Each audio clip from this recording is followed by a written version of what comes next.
Spinnerbaits. You guys love spinnerbait fishing, I can tell, because every video that I post about spinnerbaits, you guys watch. And there's a good reason for it. A spinnerbait is such a fun bait to catch bass on. They hit it super hard. It's super effective all throughout the year, from the dead of winter to the dead of summer. And it's just a bait that I think for a lot of anglers, it's kind of one of the first baits that they pick up. It's easy to just chuck, wind back, get bites on, and it's fun to fish. Now, the question that gets asked a whole bunch is, what trailers do I fish on the back of a spinnerbait? Well, for me, fishing a trailer on a spinnerbait is something that is a little bit of kind of a nuanced thing. I find certain situations where I fish certain trailers more, and that's what I want to talk about in today's video, is my favorite trailers to fish on the back of a spinnerbait and where I find them to be the most effective. So the first one is going to be just your standard paddle tail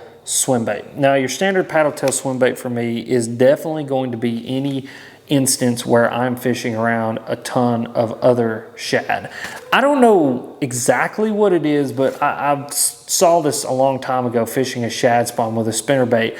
You know, put on the paddle tail swim bait on the back of the spinnerbait, and it went from where the fish were kind of blowing through the spinnerbait, hitting the blades, doing things like that, to where the fish were absolutely choking the spinnerbait just by the small adjustment of putting a paddle tail swim bait on the back. And I think a lot of the times when your spinnerbait is in the presence of 10,000 other bait fish, that having that paddle tail on the back is just enough of a target for those fish to kind of hone in on, that they'll go from just blowing through the blades or blowing through the skirt to actually like intentionally eating that hook and getting that hook into their mouth. And so that's where I want to fish the paddle tail swim bait the most, and where I found it to be the most effective. And a little tip that I will give you is that if you are fishing around a bunch of bait fish, or if the fish seem to not be getting it as well, even with the paddle tail swim bait on the back, take a chartreuse dye pen and dye that flat side of that paddle that is facing out towards the fish.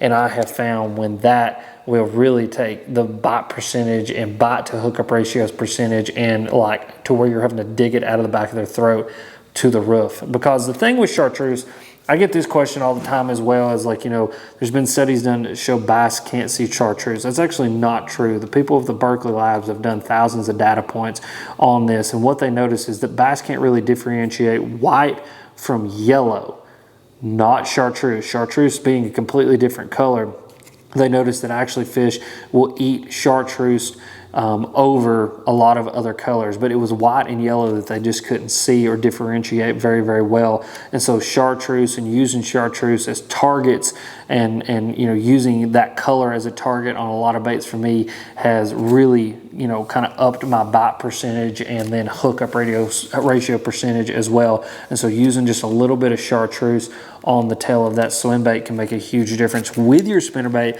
of good hookups or not. The next one is going to be something like the Deal. So this is a unique bait, and the reason I say it's unique is it's kind of got those more like grub style tails. And so any kind of grub style trailer, I like a twin tail grub. That's why I like the Deal here, is just because it has both of those kind of kicking appendages, obviously rigging it in line with the hook. And so what does that mean? That means rigging it like, so you can see the bait here, rigging it like this, where that hook point is going to come out the top. Not only with this bait because it's designed that way, but even with like a twin tail grub, getting both of those legs kind of kicking in, you know, unison, in that kind of more in line with the hook way, to me, I think looks like a bluegill or a bait fish or anything swimming around. And I'll tell you another thing that it does is when you are fishing it behind a bladed jig and or a spinnerbait, that top tail will kick really, really hard, and that bottom tail will kind of have a little bit of a limp, just where I think the turbulence of the blade actually kind of throws the swimming action of this bait off. And I think it acts a lot like the chartreuse on the tail of that swim bait, or that swim bait tail itself, and just creates a target for those fish to kind of hone in on. It's just a little something different that in the overall action of all those blades flashing, that skirt moving, that one little limping tail kind of gets on those fish and will eat it. And I actually kind of got that idea from Mark Zona. He did some underwater footage where he was throwing an Alabama rig. And what was crazy is either the one that he dyed with chartreuse or if a bait had got like jacked up where like the tail rolled over the hook point or something like that, and it's just like sitting back there flopping around. That's the one the fish always keyed in on when he was using the underwater camera. Something different, something that's kind of like that. I always akin it to like lions after gazelles. They're not going to go after the big strong one. They're going to kind of go after the smaller, weaker one, or one with something wrong with it. And I think fish are the same exact way. They look for the weakness in things and then they attack it. And then the third one is going to be no trailer at all. Most of the time, I'm not fishing a trailer on the back of my spinnerbait.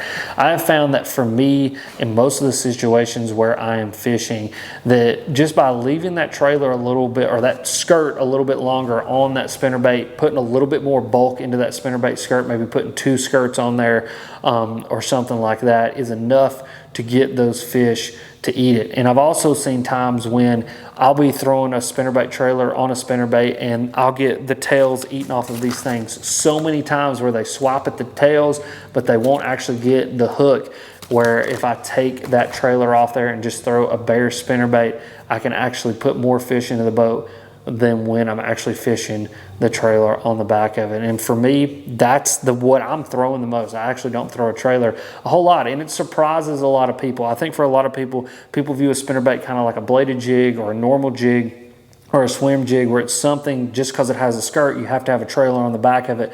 But what's really cool about a spinnerbait is that with the blades and the design of that bait and how it's kind of, you know, weight is lower than the blades, and just that whole configuration, those fish will tend to get that skirt into their mouth, and you will tend to get a hook into their face, regardless of whether you've got a trailer on there or not. Or sometimes, in spite of not having a trailer, you will get that hook into their face. And if you guys want to see me get on one of the best spinnerbait bites that I've got on and actually do really well in a kayak tournament, click this video. It's popping up right here.